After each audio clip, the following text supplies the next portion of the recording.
Bonjour à toutes et à tous. Merci Alice pour cette présentation et pour cette initiative. Donc aujourd'hui, on va parler en quelques mots de la franchise à l'international sur une durée assez courte. L'objectif, c'est vous donner des clés pour vous faire avancer dans la réflexion.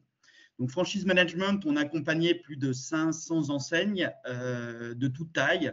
Notre plus petit client, c'est Basilic & Co qui faisait 80 000 euros de chiffre au lancement. Qui en fait aujourd'hui 20 millions, à de très gros acteurs comme Caterpillar, 75 milliards d'euros de chiffre d'affaires.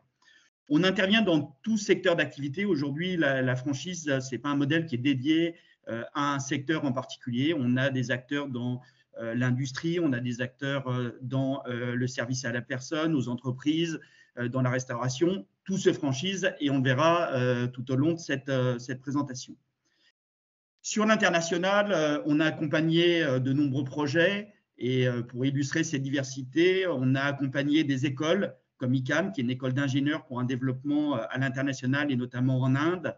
On a accompagné des distributeurs comme Darty, comme Decathlon sur la partie aussi internationale. Un industriel, Caterpillar, pour le développement d'une nouvelle forme de vente en Europe. Et ou bien encore 40-30 qui sont des industriels dans les technologies du sous-vide qu'on a accompagné sur un projet à Singapour. Pour ma part, je suis associé de Franchise Management que j'ai rejoint en 2010. Je suis conseiller pour les franchiseurs depuis plus de 20 ans. Je suis membre du Collège des experts de la Fédération française de la franchise. J'ai été récompensé par le ministère du Commerce par le ruban d'or, enfin le ruban d'argent de la franchise. Et je suis expert Stratexio, qui est un organisme du MEDEF pour accompagner les entreprises à l'international. Quelques références que j'ai pu accompagner, Decathlon sur une stratégie de développement dans un premier temps dans les dom-tom, puis au Moyen-Orient. J'ai accompagné aussi Bureau Vallée sur la stratégie de master franchise, Darty, Quick, Calcedonia et Or, qui est une ancienne égyptienne qu'on a accompagnée sur son développement au Moyen-Orient. Dans l'industrie des anciennes comme 40-30, je vous disais, dans la technologie du sous-vide, ou bien encore Technal dans l'aluminium. Dans les services entreprises, on a accompagné une entreprise comme Temporis, qui est une entreprise toulousaine pour un développement au Canada, Caterpillar pour un développement en Europe, et Chronoflex, qui est une très belle entreprise nantaise qui se développe, qui a été rachetée par Bergerac Monager et qu'on accompagne sur un développement de franchise en Espagne et en Europe globalement. Dans les services particuliers, O2, et des écoles, alors c'est des formats un peu hybrides avec l'ICAM et la Maison laïque française. Alors, dans l'intervention 4 grands temps, le premier, c'est de rappeler un peu ce que c'est que la franchise et les différentes options qui peuvent s'offrir à vous. Les deux règles d'or pour nous d'un développement à l'international, aujourd'hui, fort des réseaux qu'on accompagne, on a des convictions assez solides sur les ça marche et ça marche pas. Et puis ensuite, on verra les grandes lignes pour définir sa stratégie de développement et quel mode opératoire pour construire un projet solide.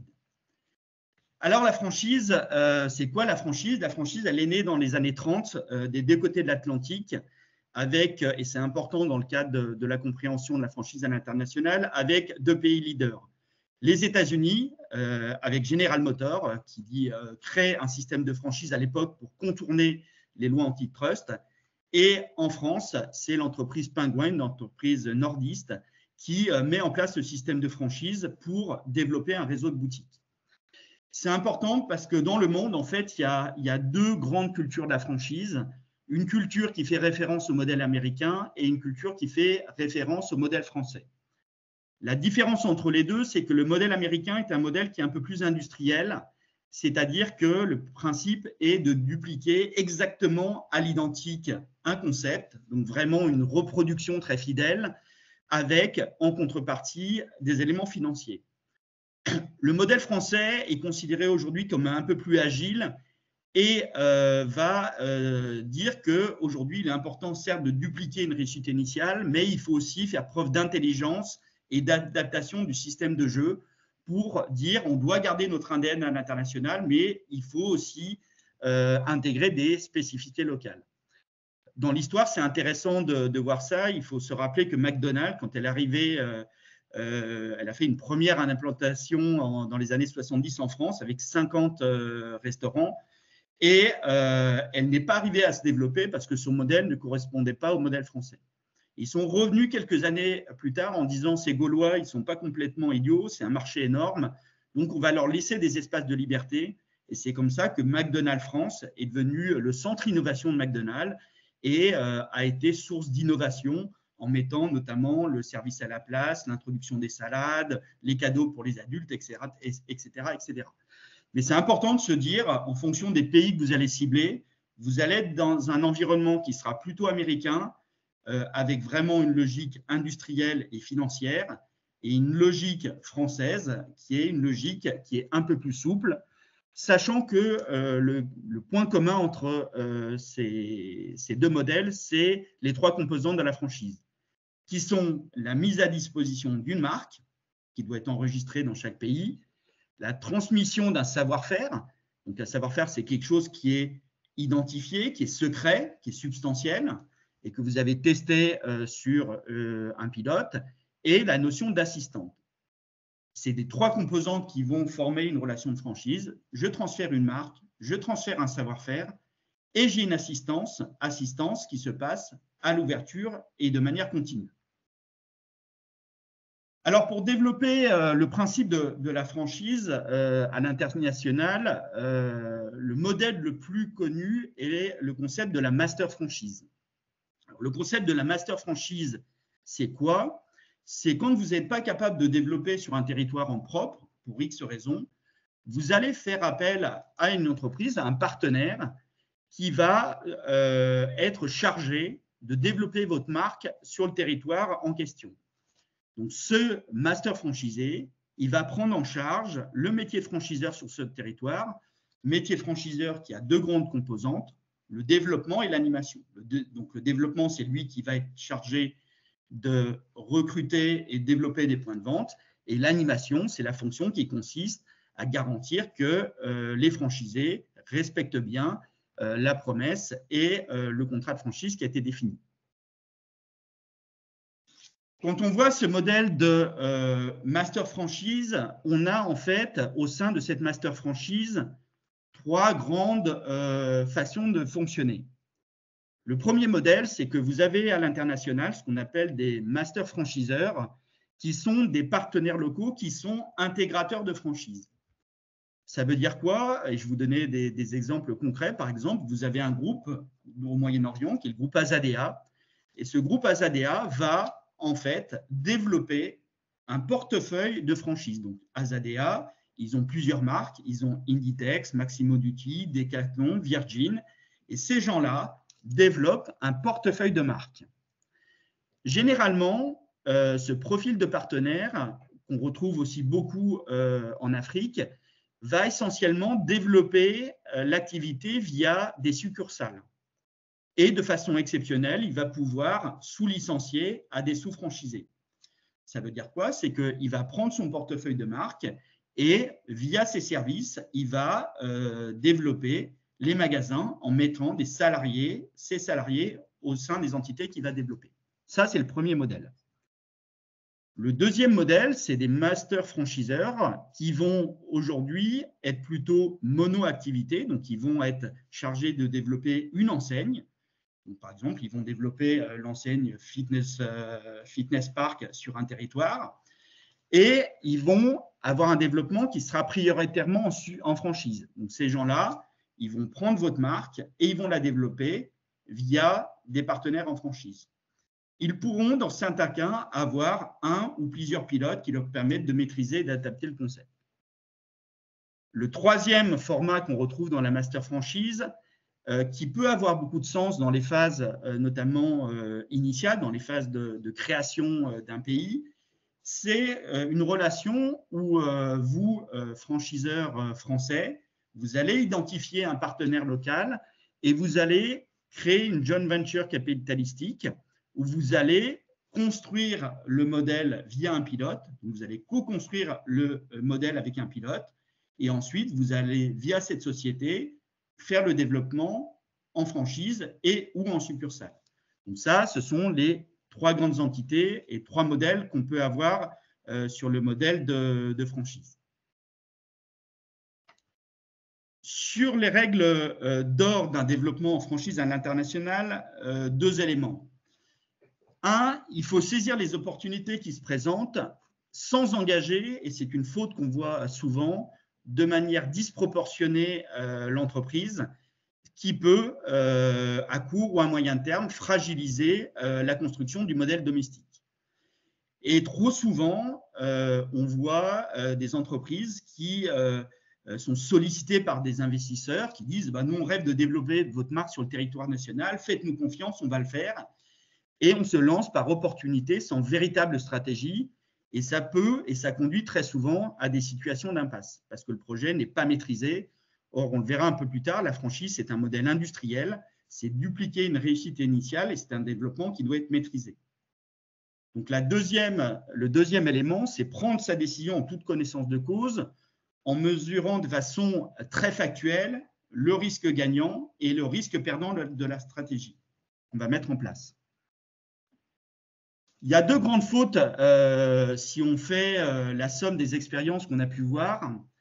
Il y a 2 fautes principales qui sont commises par les entreprises françaises à l'international. La première, c'est de croire que leur modèle va se dupliquer sans aucune adaptation. Voilà, notre concept, notre produit marche comme ça et il va se développer sans aucune adaptation. Un exemple concret, une enseigne française, un leader dans la boulangerie, dans la vente de restauration en boulangerie française qui se développe à l'international, décide de développer son enseigne au Moyen-Orient et disons notre concept, il est testé, industriel, standardisé, donc on va bouger 0 ligne. Or, on s'aperçoit très vite que dans le modèle français, les ventes sont essentiellement à emporter, avec des parts qui sont plutôt raisonnables en termes de calibrage des produits vendus et sur un positionnement qui est plutôt moyen de gamme. Or, on s'aperçoit au Moyen-Orient que la configuration d'achat est complètement différente. La première, c'est que la vente emportée est extrêmement faible. Les gens consomment sur place dans des grands malls. Donc, il y a très peu de ventes emportées et besoin de plus d'espace sur place. On s'aperçoit aussi que les quantités sont beaucoup plus généreuses. C'est-à-dire que par rapport au format français, il y a un mode de consommation qui est différent avec des proportions qui sont beaucoup plus importantes. Cas concret, développement qui est très rigide au départ, qui est conduit à un échec. Et suite à cet échec, le partenaire revisite ses équilibres, met de la souplesse et s'adapte au contrat local. La deuxième faute, c'est un peu l'inverse, c'est de se dire, là, ce territoire, je ne sais pas le faire en propre parce que c'est compliqué. Le modèle, je ne sais pas comment je vais le faire, donc je vais donner tous les espaces de liberté aux franchisés pour qu'ils puissent adapter le modèle et qu'ils fassent à sa sauce. Et là encore, ça a été cause de grands échecs, notamment aux États-Unis, qui est un marché qui est assez difficile à pénétrer. Et on s'aperçoit que si on s'écarte trop du modèle initial, le modèle n'a aucun sens. Et on arrive, et ça a été le cas de nombreux projets aux États-Unis, à des situations d'échec. Donc, c'est les 2 règles. Attention à ne pas vouloir tout imposer et à l'inverse, éviter de laisser des espaces de liberté trop importants. Alors, comment définir sa stratégie de développement? Alors déjà, pourquoi formaliser une stratégie de développement?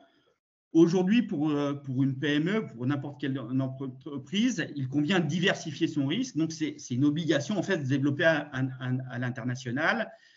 Et aujourd'hui, par contre, on voit que dans 80% des cas, nous, dans les réseaux qu'on rencontre, on est dans une stratégie d'opportunité suite à la sollicitation d'investisseurs. Donc, il y a l'ouverture de plein de points de vente. On ouvre au Brésil, on ouvre en Afrique, on ouvre un point de vente par-ci, par-là au Canada. On ouvre plein de projets et avec des ambitions extrêmement fortes. Et quand on revient quelques années après, ça n'a pas développé. C'est des sources de coûts extrêmement importantes. Donc, il est essentiel, en fait, avant de se lancer, d'anticiper sa stratégie avec beaucoup de pragmatisme et, en fait, avec 2 clés de lecture. Pour nous, la base d'une stratégie à l'international, c'est de bien identifier la désirabilité du marché cible et sa faisabilité. Important sur la désirabilité, on reviendra dessus. Si votre produit n'a aucune impétence au local, il n'a aucune chance de fonctionner. Donc, c'est extrêmement important, c'est de se dire, est-ce que, a priori, mon concept ou mon produit, il a des chances de fonctionner sur place? Le deuxième point, et on l'illustrera par des exemples très concrets, c'est d'établir la faisabilité, c'est-à-dire le niveau de complexité, c'est-à-dire est-ce que ce pays est facile d'un point de vue technique à opérer? Et on le verra, il y a deux pays qui sont des faux amis, c'est-à-dire des pays qui très souvent ont un très fort potentiel en termes économiques pour beaucoup d'enseignes, mais qui sont très durs à opérer. Ces pays sont le Brésil et le Canada. Le Brésil, c'est un marché qui ressemble beaucoup en termes de consommation au marché français, donc il y a de grandes chances de dupliquer le modèle. Donc c'est un pays où très souvent la désirabilité est extrêmement forte, le potentiel marché est extrêmement fort. Par contre, c'est un pays qui est extrêmement compliqué à opérer, qui est très protectionniste, qui a énormément de barrières et qui est très difficile à opérer. Et beaucoup d'enseignes vont au Brésil et ont d'énormes difficultés à opérer de façon rentable leur modèle. L'autre gros faux ami, c'est le Canada. Le Canada, on les trouve sympathiques, leur accent nous font rire, ils sont très sympathiques. On appelle d'abord souvent nos cousins, mais on oublie que le Canada, c'est avant tout une culture anglo-saxonne et qu'aujourd'hui, il y a une réalité qui est une réalité contractuelle qui est assez dure. Et très souvent, des enseignes sont allées de façon un peu légère au Canada avec une confiance a priori, n'ont pas assez cadré les contrats. Or, on est sur une typologie de franchise à l'anglo-saxonne où tout est cadré, prototypé et géré par du contrat et que souvent, on sous-estime la qualité du contrat et finalement, on se fait avoir parce qu'on n'a pas la main sur le développement. Donc, c'est extrêmement important d'avoir cette cartographie qui va intégrer pays par pays des notations, des cotations. Est-ce que mon pays est désirable? Oui, non. Et d'évaluer la difficulté technique de ce pays. Et on verra comment on peut, sur des critères factuels, aborder cette difficulté technique. Alors, quand on fait ce projet à l'international, il y a plusieurs grands temps. Le premier temps, c'est d'identifier le cadre juridique. Ce qu'il faut savoir, est-ce que le cadre de la franchise est maîtrisé par le franchiseur? Très concrètement, c'est est-ce que la franchise est reconnue dans le pays cible? Ce n'est pas toujours le cas. Et est-ce qu'on peut se référer au droit français? Ce qui est important, c'est ce que je vous disais, c'est que le droit français est très reconnu dans le monde de la franchise, mais il faut se dire, est-ce que je peux construire un projet qui va faire référence au droit français? C'est le cas dans 80% des cas, mais il y a certains pays qui n'autorisent pas ça. Donc ça, c'est la première question. Est-ce que la franchise est connue et reconnue par le pays cible? Et deuxièmement, est-ce qu'on peut se référer au cadre contractuel français? Une fois qu'on a fait ça, on va se dire comment se gèrent les litiges. Concrètement, c'est de se dire, si malheureusement, et ça peut arriver, j'ai un litige, est-ce que je vais pouvoir ou pas faire appliquer la législation française? C'est-à-dire, en cas de conflit avec mon franchisé au Brésil, au Canada, en Côte d'Ivoire ou n'importe où, en Inde, est-ce que je vais pouvoir gérer mon litige sur le territoire français ou pas? Là encore, certains pays vont autoriser cet élément-là, ce qui est très protecteur en général pour le franchiseur. Certains pays ne vont pas reconnaître la juridiction française, donc de fait ne vont pas autoriser que le franchiseur se réfère à son droit français. Donc, j'ai validé que le cadre de la franchise existait, que je peux faire appel au système français. Je valide ou non qu'en cas de conflit, je puisse faire appel à un tribunal français. Et la troisième étape, ça va être de valider qu'en cas de conflit, est-ce que je peux faire exécuter mon jugement? Pourquoi c'est important? Parce que c'est une chose de dire que le droit français et le tribunal français va être reconnu, mais c'est d'être très pragmatique, de dire s'il y a un jugement qui m'est favorable en France, est-ce que je vais pouvoir faire exécuter ce jugement? Très souvent, à l'international, on s'aperçoit que l'exécution est compliquée et que dans de très nombreux cas, on va faire appel à des tribunaux arbitrales qu'on va positionner dans certains pays en disant aujourd'hui, si on a un conflit, ce conflit sera géré par un tribunal international qui va gérer le conflit.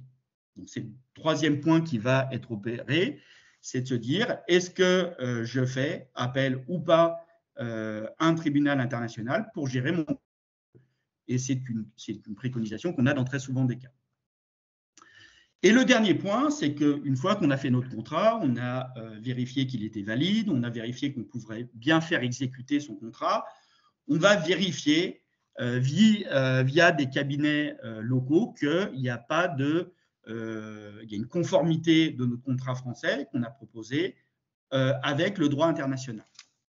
Donc ça, c'est un point important. Il faut bien préparer ces questions, c'est de se dire, voilà, aujourd'hui, voilà les points clés de notre contrat. Est-ce qu'il est conforme au droit international en vigueur? Il faut savoir que le système français est un des plus perfectionnés en termes d'exigence. Donc aujourd'hui, c'est simplement vérifier qu'il n'y a pas des usages locaux qui vont être contraires à ce qu'on a mis dans l'opération. Ensuite, on va identifier et écrire sa stratégie. Donc, on va classifier nos territoires avec une note, désirabilité, faisabilité. Et enfin, en face de chaque modèle, on va définir le véhicule juridique qu'on va utiliser. Et on n'utilisera pas le même cadre juridique, véhicule juridique. Si on est désirabilité forte, faisabilité forte, on n'utilisera pas le même véhicule que si on a désirabilité forte, faisabilité technique compliquée. Ensuite, on va bien devoir déterminer les ressources support pour chaque projet. Et le point essentiel, c'est ensuite bien arrêter la sélection du partenaire et la stratégie de négociation qu'on va avoir avec lui.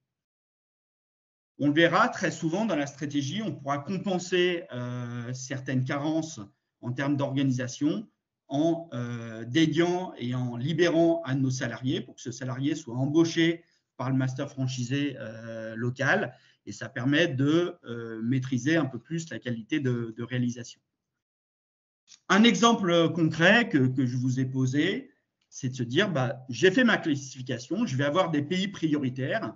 Ces pays prioritaires sont des pays qui ont une forte désirabilité, une faisabilité forte, et sur lequel je pense que je peux opérer rapidement dans les 10 ans.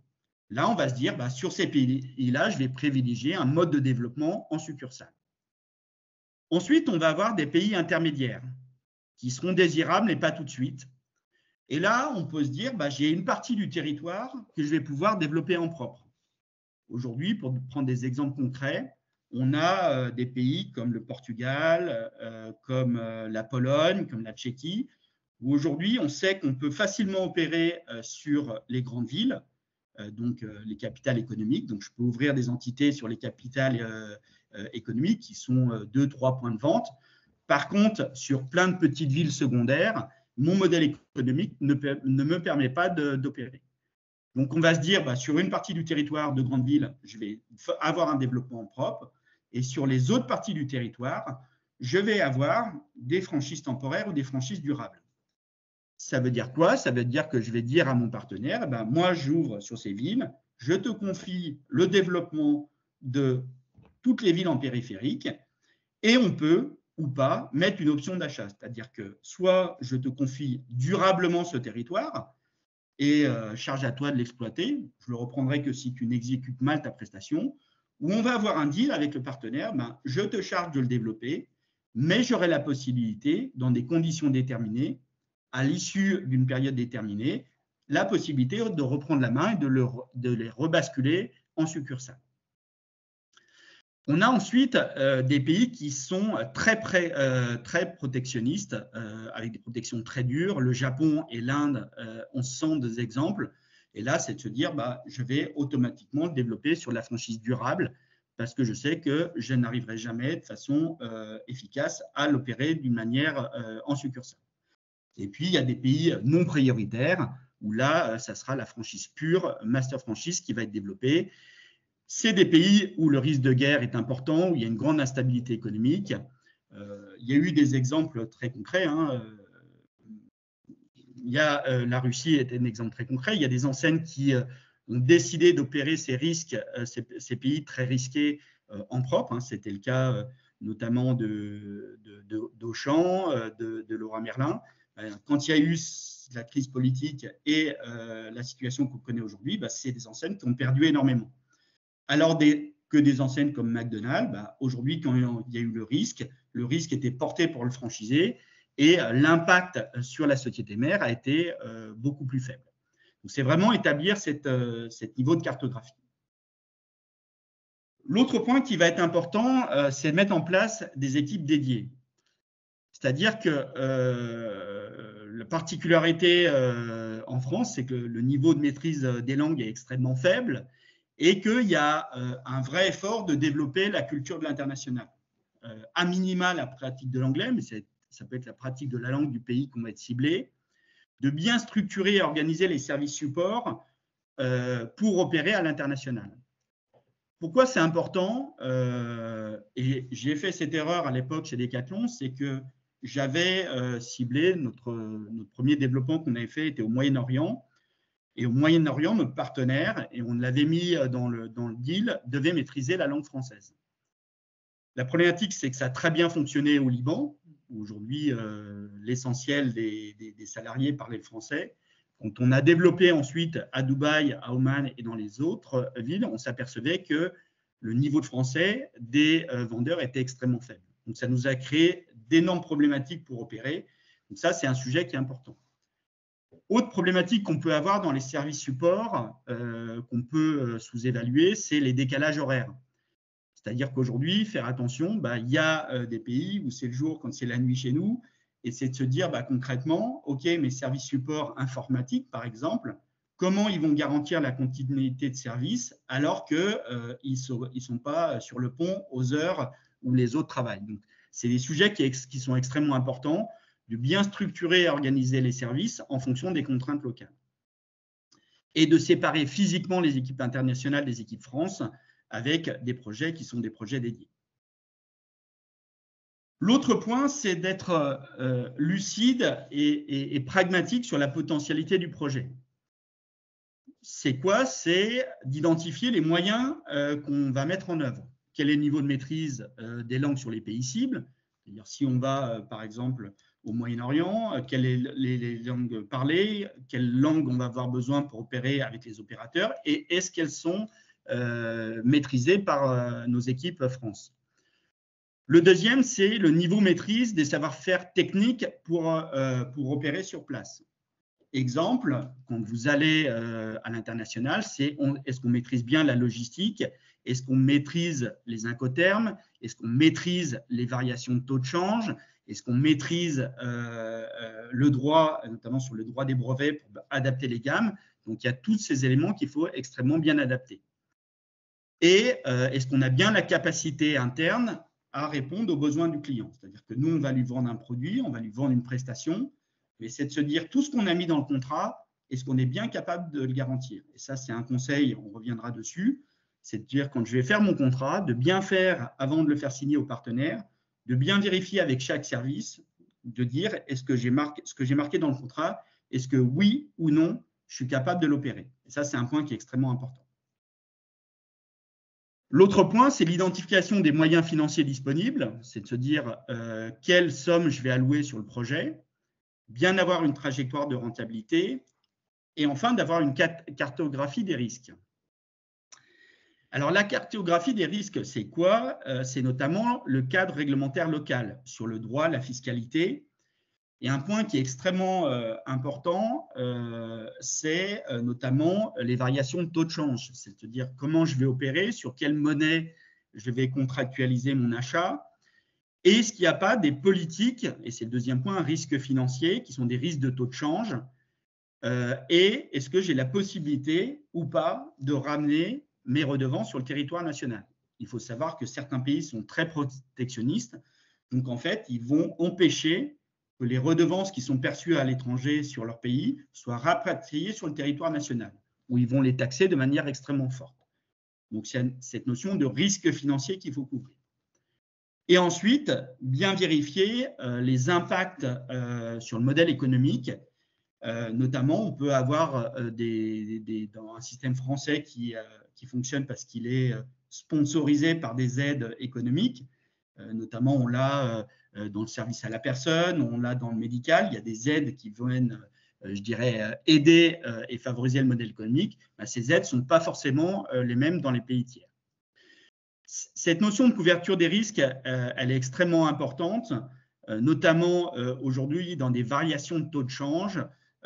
Aujourd'hui, on a vu des projets, notamment dans les pays d'Amérique du Sud, très rentables au départ et avec une rentabilité torpillée par une inflation monstrueuse.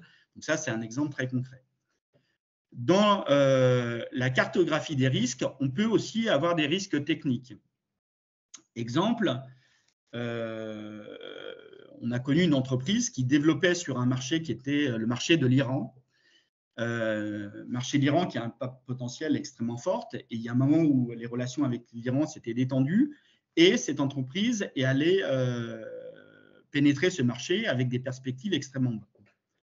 La problématique qu'on a eue, c'est qu'à un moment, il y a eu un changement de politique, notamment des États-Unis, et l'Iran est repassé sur la liste noire des pays où chaque entreprise américaine avait l'interdiction totale d'opérer du commerce avec cette entité, et que cette entreprise, qui était une entreprise française qui est allée sur ce pays, opérait via un système informatique qui était SAP et d'autres systèmes informatiques qui étaient d'origine américaine, et l'administration américaine a du jour au lendemain interdit l'utilisation de ces logiciels. Donc, on a le projet qui est venu être stoppé du jour au lendemain parce que les États-Unis, changement de politique, on bloque la possibilité d'utiliser les logiciels et le projet s'arrête du jour au lendemain. Alors, sur l'Iran, ça paraît une évidence avec le recul, même si ça ne l'était pas à l'époque. Aujourd'hui, on peut avoir cette configuration de risque sur les pays en Afrique. Pourquoi? Parce qu'aujourd'hui, on a un changement des géopolitiques important dans cette zone, avec un transfert d'une dépendance occidentale à une dépendance russe. Et c'est un risque qui peut être réel et sérieux qu'un jour, les États-Unis décident, s'ils n'arrivent pas à reprendre le contrôle, de dire j'interdis à toutes les entreprises américaines à opérer sur ces pays. Donc, c'est des risques qu'il faut bien anticiper, bien chiffrer, pour dire qu'est-ce qui se passe si ça arrive, est-ce que c'est bloquant ou pas bloquant. Donc ça, c'est des points qu'il faut bien réfléchir en amont. Il y a des questions à ce stade-là, Alice, ou je continue? Pas encore, pas encore. Okay. On continue. C'est parti. Donc, sur le mode opératoire, pour construire un projet solide, ce qui est important, c'est ce que je vous disais, c'est la franchise, c'est la duplication d'une réussite initiale. Et en fait, le deal de la franchise, c'est de dire que vous n'allez pas garantir à votre partenaire la réussite. Ça ne se pratique pas, il ne faut surtout pas le faire. Le deal, c'est de dire, nous, on a opéré cette marque avec ce process et ça a généré ça comme résultat. Donc, le principe, il est assez simple et plein de bon sens. C'est de dire, en fait, plus vous vous rapprochez de la recette initiale, plus vous avez la chance de reproduire la performance et la qualité du produit. Quand on va travailler, on va devoir, dans son projet, identifier dans son pays ressources, on va ventiler son savoir-faire en 3 catégories. L'ADN, et l'ADN, c'est ce qui doit être 100% identique, sans aucun changement, pas une virgule de changement. Ça, c'est le savoir-faire commun qui ne bouge pas, quel que soit le pays. Ensuite, on va identifier ce qu'on appelle le savoir-faire non négociable. Alors, le savoir-faire non négociable, c'est quoi? C'est tout le savoir-faire qui va avoir un impact, qui peut avoir un impact très sensible sur votre image de marque ou sur la réussite économique. Donc, le savoir-faire négociable, c'est tout le savoir-faire qui, s'il n'est pas respecté, peut avoir une atteinte à votre image de marque, donc à la marque, à l'image de marque, hein, ce que j'ai dit, soit qui va déstabiliser le modèle économique. Donc, c'est important, quand on a un savoir-faire, de se dire quel est le savoir-faire non négociable. Ce savoir-faire non négociable, il va falloir l'identifier, y associer des indicateurs de performance et des niveaux attendus. Exemple concret, je vais dire, dans mon savoir-faire négociable, j'ai la sécurité des biens et la sécurité des personnes. Donc pour moi, par exemple, j'opère sur, on va prendre 2 exemples, un process de restauration. Dans mon process de restauration, la qualité de l'hygiène alimentaire, c'est non négociable. Parce que si ce n'est pas respecté, ça risque de mettre en danger mon consommateur. La sécurité alimentaire non négociable. L'indicateur de performance, c'est la norme du pays. Un exemple comme ça. L'autre indicateur, c'est de dire, moi, la satisfaction de mes consommateurs, elle est essentielle. C'est-à-dire, j'ai un produit haut de gamme, j'ai un produit où je veux un très fort niveau de satisfaction, c'est essentiel. Donc, je vais mettre en savoir-faire non négociable la satisfaction de mon consommateur. Il va être important de dire, c'est un point non négociable. Quel est l'indicateur qui va permettre de le mesurer? Est-ce que c'est Google Business? Est-ce que c'est Critizer? Est-ce que c'est un autre indicateur? Et quel est le niveau attendu? On va dire par exemple, je suis Airbnb, la satisfaction de mes guests, elle est fondamentale. L'indicateur, c'est l'enquête qualité qui est remis à la fin de chaque séjour à mes guests. Et mon niveau minimum, c'est la moyenne que je constate dans le réseau. Donc ça, c'est tous des éléments qui sont extrêmement importants d'éclairer. Et c'est de se dire, ces indicateurs, est-ce qu'ils vont être modifiés en fonction du pays? Je prends l'exemple de la sécurité alimentaire d'un produit. La sécurité alimentaire d'un produit, il y a des règles d'hygiène qui ne sont pas les mêmes sur un territoire, sur le territoire national et sur des territoires locaux. Il y a des règles qui sont plus fortes, moins fortes. Donc là, l'esprit va être le même, mais il va y avoir un travail d'adaptation en fonction du pays cible. Ça peut être le cas aussi sur des notices. Ça, c'est un point extrêmement important, notamment aux États-Unis. Un élément important, c'est que je dois respecter le cadre réglementaire et notamment pour certains produits de fournir des notices. Et on sait que les notices aux États-Unis sont extrêmement complexes et qu'il y a la gestion de contentieux extrêmement forte. Qu'est-ce qu'on va dire? On va dire, pour expliquer le concept, il faut impérativement respecter le travail sur les notices. Mais les notices, on va avoir un travail en amont d'adaptation au pays cible, notamment aux États-Unis. On va devoir renforcer énormément les précautions d'emploi, etc. Et puis ensuite, on va mettre des espaces de liberté. On va dire, dans ce savoir-faire non négociable, moi je fais comme ça, je pense que c'est bien, mais vous pouvez faire autrement. Donc c'est un travail qui est extrêmement important et qui est source de performance. C'est bien de se définir les contours avec l'ADN, ce qui bougera pas d'une ligne, très souvent le logo, très souvent les valeurs de la marque. Qu'est-ce qui est le non négociable? Et au sein de ce non négociable, qu'est-ce qui va devoir un peu être adapté au pays? Et qu'est-ce qui est du négociable? Pour prendre un exemple concret, il y a une enseigne qui avait dans ses critères non négociables l'implantation de ses magasins exposés sud, où vous avez des enseignes de restauration qui, dans leurs d'habillement, dont leurs critères, comme je disais, en zone piétonne, qui doivent être vous devez vous positionner sur la zone qui est exposée au soleil. Ces enseignes, elles avaient imposé ça dans des pays du Moyen-Orient. Or, dans le Moyen-Orient, avec des taux de chaleur extrêmement forts, c'est complètement l'inverse, ils recherchent l'ombre. Donc, c'est le cas concret où on a un élément qui est important, qui est le positionnement du point de vente, mais suivant le pays cible, vous pouvez dire on est à l'ombre ou pas à l'ombre. Donc, c'est un petit détail, mais si vous ne l'intégrez pas, vous pouvez avoir des effets qui sont complètement contre-productifs. Donc, ce travail d'adaptation du modèle, il est juste essentiel. L'autre point, c'est bien d'identifier la répartition des rôles. Nous, quand on fait un modèle de franchise, on dit toujours qu'il faut être capable d'être capable d'expliquer son écosystème sur une page, et je vais montrer un exemple concret. Sur la partie bleue, là, on est dans le cas de station de lavage. C'est ce que va faire votre franchisé en local. Et en vert, c'est tous les process de soutien, tous les services qui vont permettre d'opérer de façon qualitative cette promesse client. En local, il doit ouvrir son point de vente avec un choix de site, des autorisations, des travaux, des implantations. Il doit faire venir des particuliers, des entreprises, accueillir, etc. Donc ça, c'est le métier comme il est défini.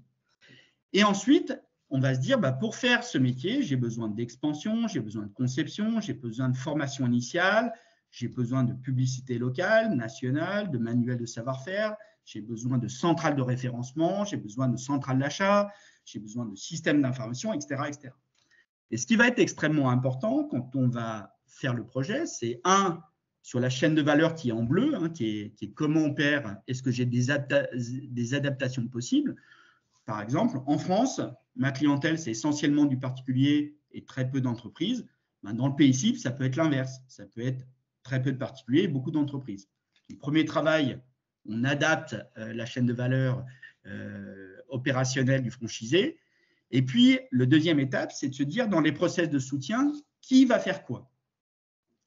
Exemple, on va dire, dans les process de soutien, je vais te confier, c'est en noir, l'expansion, la publicité locale et l'animation et la fonction juridique. Donc, je vais dire, moi, je vais garantir la formation initiale, je vais garantir les pubs nationales, je vais garantir les manuels opérationnels, je vais garantir ça, mais toi, je vais te déléguer un certain nombre de fonctions. Et ça, c'est un travail qui est extrêmement important. C'est avec vos partenaires, bien définir le qui fait quoi. En France, vous avez une performance qui est générée, vous avez des redevances qui sont perçues par rapport à des services. Et ces redevances, on va dire, aujourd'hui, ça, je te les délègue, donc je ne te les finance pas, c'est toi qui vas les opérer. Donc, tu vas payer moins de cotisations parce que je vais te demander de prendre en charge une partie de ces services. Ce qui est important, c'est qu'on peut avoir une montée en charge de la délégation. Par exemple, c'est de dire, dans le pays, je vais te déléguer dans un premier temps que la partie développement. C'est-à-dire ton job, ça va être de trouver des franchisés, de trouver des points de vente et d'ouvrir. Et moi, je ferai l'animation dans un premier temps. C'est moi qui vais envoyer mes équipes pour contrôler le concept. Et petit à petit, je vais te déléguer l'animation. Point important sur les services, c'est bien avoir une cartographie des services. Qu'est-ce que je vais avoir besoin pour faire fonctionner le point de vente? Et puis après, je vais déléguer progressivement tel ou tel service. L'autre point qui est extrêmement important, c'est définir le profil des partenaires. Alors, définir le profil des partenaires, il y a deux éléments extrêmement importants. Il y a une dimension technique et une dimension de savoir-être. La dimension technique, ça va être de vérifier, sa solidité financière. Dans certains pays, c'est de faire très attention à sa moralité. Aujourd'hui, il y a des pays où il y a beaucoup de corruption, il y a beaucoup de mafia, et il est fortement recommandé, notamment quand on est des entreprises avec des fonds d'investissement qui sont très vigilants à cette dimension corporate. On va faire des enquêtes de moralité. Il y a des sociétés qui sont souvent des anciens des services de renseignement qui vont faire des études de sérieux en fait de ces partenaires.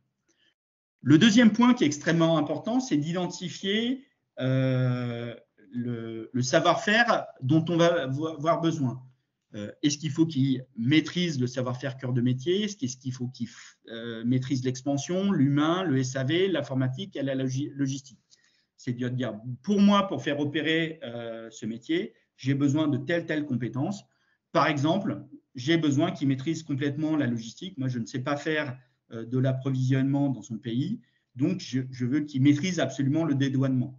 Donc, c'est bien de lister tous les savoir-faire qui seront nécessaires pour que le projet réussisse et, un point essentiel, de vérifier sur le terrain que c'est bien le cas et d'aller concrètement sur le terrain, vérifier que quand il nous dit qu'il maîtrise le savoir-faire humain, c'est de voir ses équipes RH, de visiter ses points de vente pour voir si aujourd'hui, il y a effectivement une politique humaine qui est sérieuse. Donc, c'est ne pas se limiter à croire sur parole ce qu'ils vous disent, parce que souvent, on a des promesses qui sont très alléchantes. Et je conseille d'aller sur le terrain et de vérifier qu'il y a bien une réalité opérationnelle sur la promesse qui est vendue sur le papier. Donc, il y a deux éléments qu'il faut valider. C'est bien vérifier la capacité du partenaire à acquérir votre savoir-faire de façon durable. Et ce qui va bien pouvoir garantir les obligations que je vais mettre dans son contrat et bien mesurer l'assistance dont il va avoir besoin pour opérer sur place. Et le deuxième point, c'est sur les savoir-être. C'est bien vérifier que vous êtes aligné sur les valeurs, c'est la façon de travailler ensemble. Et aujourd'hui, beaucoup de conflits ne sont pas tellement sur la partie technique, sont plus sur une incompatibilité en termes de savoir-faire, de culture. Donc, c'est extrêmement important de vérifier que vous êtes bien aligné sur la mode de fonctionnement, parce que l'essentiel des conflits à l'étranger sont sur un non-partage des valeurs, un driver qui est très économique d'un côté, une façon de travailler qui n'est pas conforme avec la vôtre, et très souvent, les chocs ils sont de nature culturelle. Donc, c'est extrêmement important de comprendre l'autre, comment il fonctionne, parce que dans plein de pays, il y a des cultures qui sont extrêmement différentes des nôtres. Et c'est de se dire, est-ce qu'on est à l'aise avec ce partenaire? Est-ce qu'on lui fait confiance? Donc, la dimension de savoir-être, elle est extrêmement importante.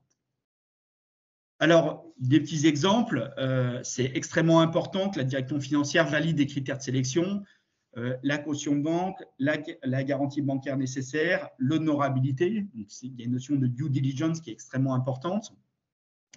Dans certains pays, ça va être extrêmement important sur la solvabilité de couvrir ces risques. Par exemple, pour citer, on l'a cité tout à l'heure, la Russie, il y a beaucoup de pays où il est très compliqué de récupérer de l'argent. Donc, quand on va opérer avec ces risques, on dit le risque, la capacité à gagner un procès, elle est extrêmement faible. Donc, la seule manière de se protéger, ça va être de mettre des garanties à première demande dans des banques qui ne sont pas positionnées dans le pays. Donc, ça, c'est extrêmement important de bien le vérifier. L'autre point, c'est que chaque expert valide sa capacité opérationnelle à mettre en œuvre les obligations contractuelles. C'est-à-dire, on s'est mis d'accord avec le partenaire. Voilà aujourd'hui ce que je te demande de faire sur ton territoire. Voilà ce que je vais faire, voilà ce que tu vas faire. Et c'est bien vérifier qu'on est en capacité de délivrer la promesse qu'on a opérée. Pourquoi c'est important? C'est important parce que on peut avoir des mauvaises surprises. J'ai connu, moi, chez Decathlon, c'était une de mes problématiques principales, c'est la gestion d'une saison inversée. C'était l'hiver quand c'était l'été chez nous. Donc, théoriquement, tout allait bien. J'avais simplement un problème. J'avais un gros problème de disponibilité parce qu'en hiver, j'avais très peu de maillots de bain en stock dans mes magasins. Et pour opérer sur certaines zones, c'était extrêmement compliqué. Donc, c'est bien vérifier que est-ce qu'on est bien capable de garantir la mise en œuvre opérationnelle de nos obligations contractuelles. L'autre point, c'est que chaque expert formalise une grille d'audit pour mesurer le savoir-faire de notre partenaire et définit les conditions incontournables. C'est-à-dire qu'on est sur un projet IT, on veut que le partenaire maîtrise une technologie, eh ben, il faut aller vérifier par des tests qu'il maîtrise bien la technologie comme il nous l'a annoncé. Parce qu'il y a beaucoup de pays où on vous vend des promesses en disant « je maîtrise tout » et la réalité est très différente. L'autre point important, c'est de bien faire un projet, ce qu'on appelle un document d'information précontractuel, même si certains pays ne l'imposent pas, pour bien définir les conditions de réussite du projet. Et de dire, ce projet, voilà les conditions de réussite, il faut faire une bonne intégration, il faut former, il faut qu'on se rende compte à tel élément pour être capable que votre partenaire prenne sa décision en toute connaissance de cause. Il faut faire attention à ne pas confondre vitesse et précipitation et très souvent, surtout quand on est dans des stratégies d'opportunité, on perd la main un peu dans la négo, c'est le partenaire qui nous donne le rythme et on ne vérifie rien et ça crée des problèmes qui sont extrêmement compliqués. L'autre point qui est extrêmement important, c'est que quand vous allez avoir l'international dans la sélection de partenaires, vous allez être accompagné par des organismes, et la CCI Bretagne en est un très bon exemple. Par contre, il faut, et je pense que c'est essentiel, de bien rencontrer des gens qui sont déjà implantés sur le pays. Et ça, c'est extrêmement riche parce qu'il y a toujours la théorie et la pratique. Et ça a été un grand ça marche que j'ai appris dans le développement, que je suis allé au Bahreïn, à Qatar ou dans d'autres pays. Un de mes premiers réflexes, c'était d'identifier qui opérait sur ce pays et de rencontrer les gens sur place et qui me racontent la vraie vie et qui me racontent leurs victoires, mais aussi leurs échecs. C'est extrêmement important parce que on va s'apercevoir, ils vont vous faire bénéficier et en général, ils n'hésitent pas à partager cette information. C'est identifier dans votre secteur quelles sont les marques qui sont présentes et aller les rencontrer, provoquer les échanges avec les opérateurs locaux pour qu'ils vous racontent à la fois tout ce qui fonctionne bien, mais aussi les échecs qu'ils ont pu rencontrer. Dernier point, et puis on laissera la place aux questions, c'est comment on va valoriser les flux financiers. Dans une relation de franchise, en fait, on va avoir, pour simplifier, deux grands éléments financiers. On va avoir le droit d'entrée. Donc, le droit d'entrée, qu'est-ce qu'il va rémunérer? Il va rémunérer, c'est en fait un cofinancement de la stratégie de développement. Quand vous allez devoir aller dans un pays, vous allez devoir engager des frais. Les frais, ça peut être la protection de la marque, ça peut être l'adaptation d'un système informatique, ça peut être la rédaction, la modification de votre modèle, notamment sur des notices. Bref, vous allez avoir un certain nombre de frais qui vont être engagés et que vous allez pouvoir intégrer dans le droit d'entrée.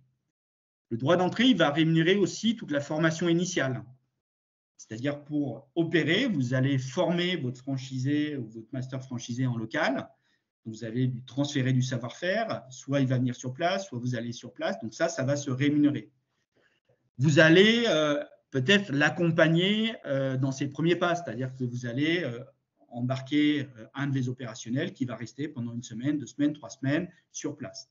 Donc ce droit d'entrée, en fait, il va chiffrer en fait à la fois la formation initiale, à la fois l'accompagnement que vous allez faire en ouverture, et puis il va aussi valoriser la potentialité de la marque sur le territoire.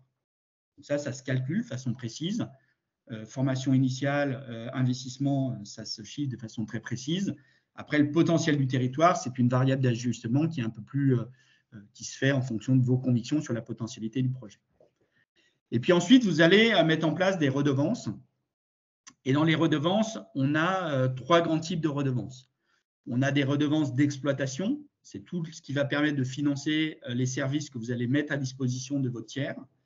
Vous avez des redevances communication, parce que vous allez lui transmettre des outils en communication. Donc, ces 2 redevances sont souvent sur un pourcentage du chiffre d'affaires. Et vous avez très souvent une redevance informatique qui, elle, est plutôt fixe. C'est-à-dire, pour opérer sur le territoire, on va mettre à disposition un logiciel et des licences. Et ça, c'est plutôt une rémunération qui est fixe. C'est un point qui est aussi important dans un projet, c'est d'en établir le juste prix.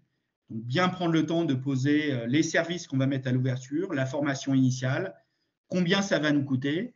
Et puis derrière, dans le flux, c'est aussi bien établir combien ça va nous coûter pour opérer le concept à l'étranger. Voilà les grands principes de la franchise à l'international. Ce qu'il faut retenir, c'est vraiment un projet. Très souvent, la franchise est associée à une notion de facilité. Ça va vite et c'est pas cher. Oui, en phase quand le projet est mûr, mais dans la phase de conception, c'est vraiment un projet qui est industriel, qui mérite d'être posé pour bien prendre sa décision en toute connaissance de cause. Et c'est un projet où la notion de stratégie, d'engagement doit être extrêmement précise.